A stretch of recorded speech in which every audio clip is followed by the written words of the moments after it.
Hello, my name is Ian Mole. I'm the guide for a number of walking tours around Sunderland. One of these is the Shipyard Girls walking tour, and it combines a lot of information about World War II in Sunderland. Another one is about my music memories from 1960, 1985, all about Sunderland. If you're interested in any of these, you can find out more information on Facebook. Today I want to talk about the railway history of Sunderland. Now, I'm not an expert on railway history by any means, but I'll give you a basic outline, and I'll talk about some of my memories of being a big rail fan in the 1960s. I was a train spotter, but we'll talk a bit more about that later on. As you may know, this year is the 200th anniversary of the first passenger railway, which was from Stockton to Darlington, 1825. When railways started, there were lots of little companies all over the country, and they gradually amalgamated until by 1923 we had 4 big companies, the London North Eastern Railway in this area. And 1948 they were nationalised, early 90s they were privatised, and now we're gradually going back to nationalisation again. Now, in the early 19th century, Sunderland, of course, was much smaller than it is now. And the town, not the city, the town was based really down the East End, down the High Street East way. So the first station in Sunderland was in 1836 by the Town Moor, and that's what it was called, Town Moor Station. There's nothing left of it now. It was a blue plaque on the wall if you go down there. I don't think there's even any illustrations anywhere. There's certainly no photographs at that time. 22 years later, the station moved about half a mile south, and it was renamed Hendon Station. Meanwhile, if I move out of the way, you can see that in 1853, Fawcett Street Station was constructed. We're just here on Burden Road, opposite Mowbray Park. So this station was the York, Newcastle and Berwick Railway Company. This is one of George Hudson's companies. He was known as the Railway King. He created lots and lots of railways all over the country. But he later fell on hard times, and he went to prison for being in debt. He's remembered in Sunderland by the Hudson Dock, and there's a nice painting of him in the museum if you want to have a look at him. So this railway, it didn't go north-south, it went westwards towards Durham. Meanwhile, across the river, Monkwearmouth Station was constructed in 1848, and that was the grandest and the most important station in the town. We'll talk about that a bit more later on. So really by about 1860, we had this line going west to Durham. We had a line from Hendon going south and then going west into the Durham coalfields area. And we had a railway going north from Monkwearmouth, but nothing going through the middle. But in 1879, just where we're standing now, they dug a tunnel underneath Mowbray Park, created what became the Central Station. I always called it Central Station, but officially it was only that till 1969. And they built the bridge across the weir and linked up with Monkwearmouth, so we had a through run all the way through from Middlesbrough and, of course, ultimately from London going straight north to Newcastle. When they opened the Central Station, they closed this one and they closed Hendon. This bridge used to go across a railway line here that joined up with the line to Durham going in this direction, and in the other direction it went down to the South Dock. So it was used mainly by coal trains coming down from Hetton and other places, delivering the coal to the docks. Particularly to the coal staiths. If you're not sure what a coal staith is, the coal trucks would tip into the coal staiths like a big hopper, and that would disgorge itself into ships taking the coal down very often to big power stations in London and elsewhere. So I remember when I was a kid standing here, and in those days it was a big thrill. If a steam train was coming, your parents would lift you up. Didn't seem to worry about any pollution or effects on your health. They'd pick you up so you get a nose full of steam and smoke, and everybody loved it. Not quite the same with diesel fumes. So now there's a path part way along here. But if you lived in Hendon, you might remember the bridge that went over Tatum Street. It hasn't been here for maybe 50 years, this line now.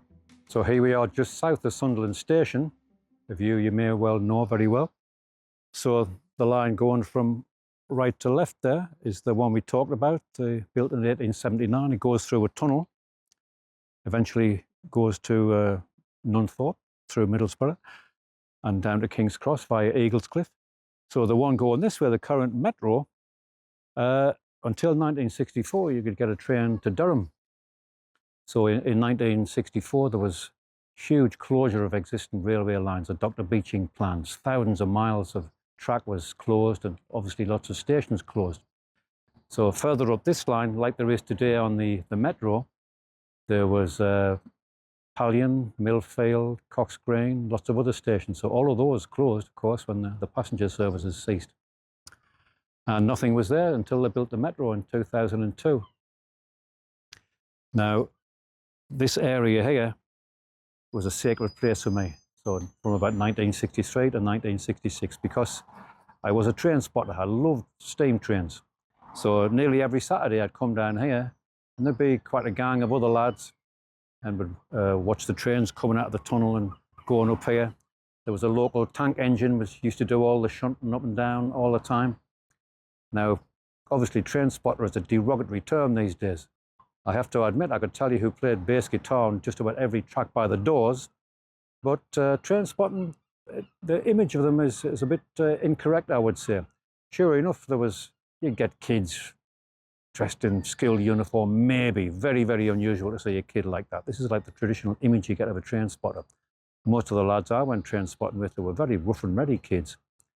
And we had a great sense of adventure.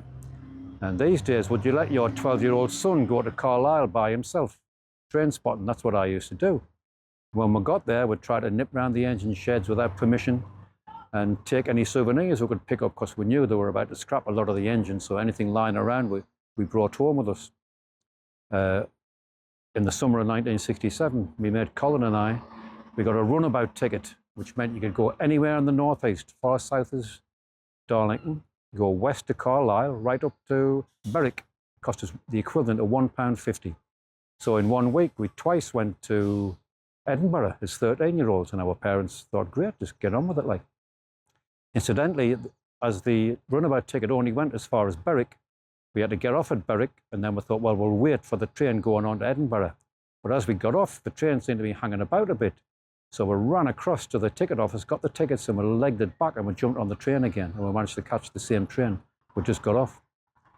Even now, you see train spot, especially at Doncaster.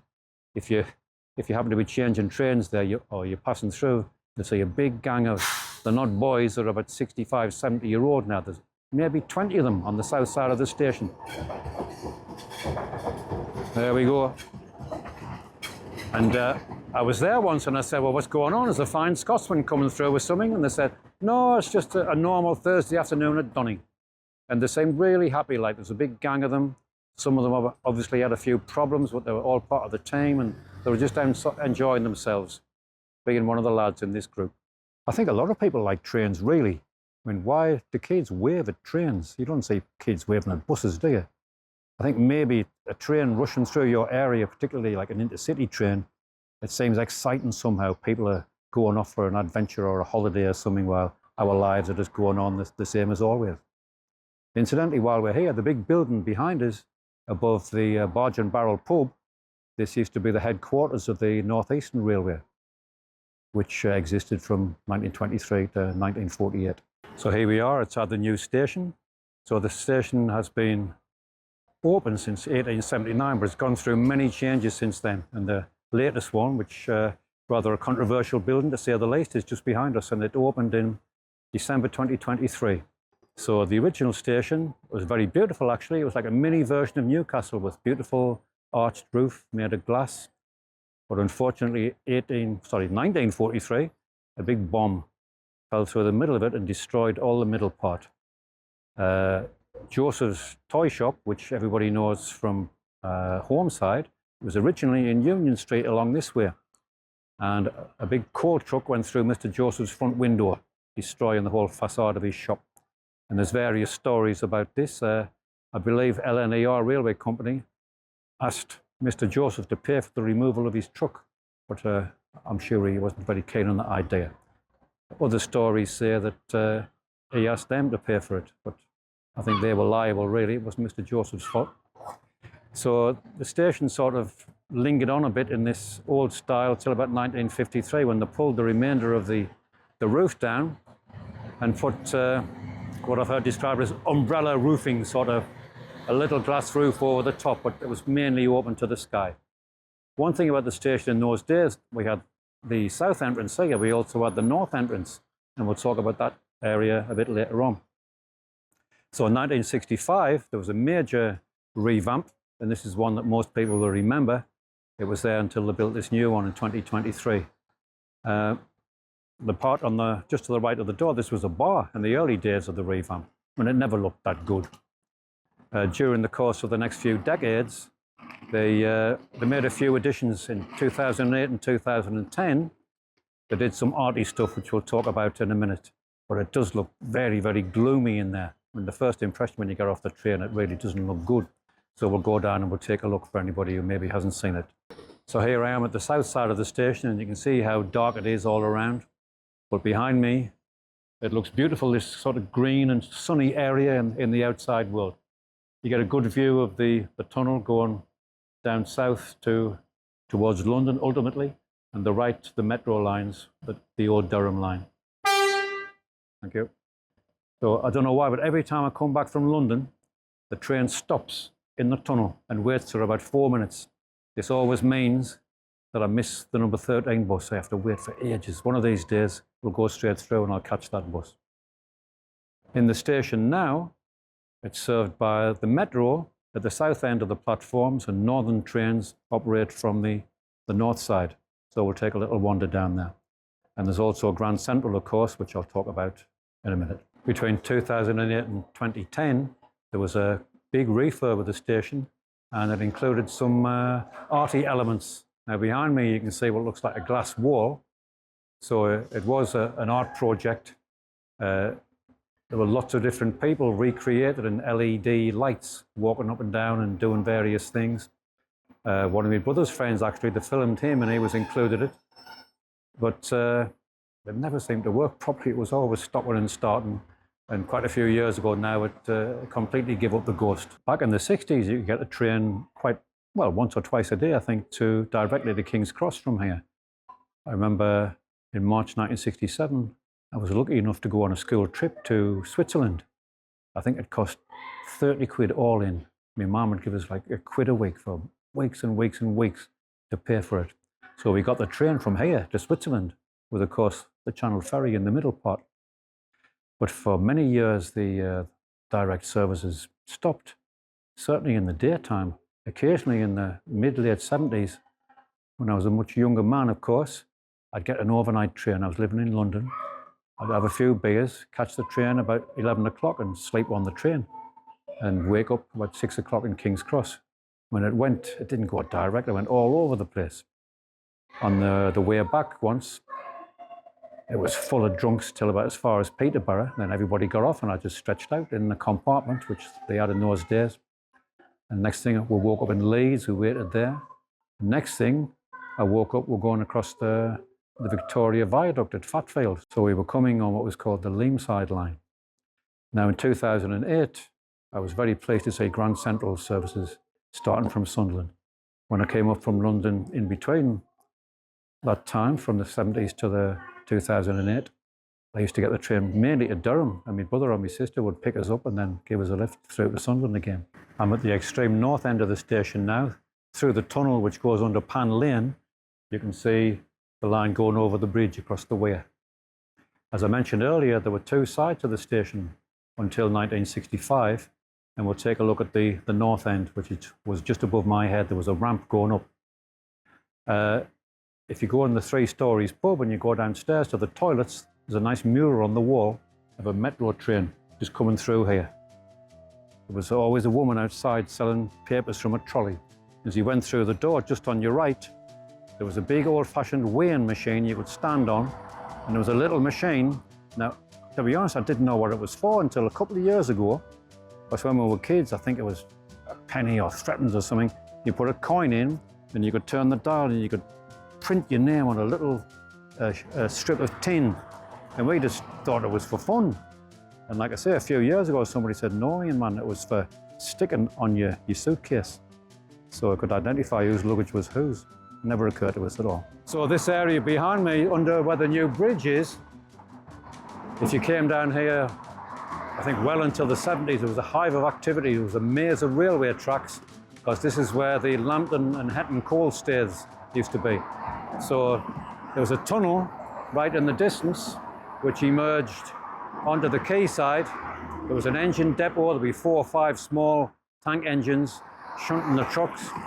And as I mentioned, they would tip the trucks into the staith, and that would fill up the colliers full of coal, take them down to London or wherever. My dad was a sailor for many years. In the last 6, 7 years of his career, he'd be coming here, waiting for the ship to fill up, and then go down to, like I say, big power stations on the Thames, Bankside, etc., Woolwich.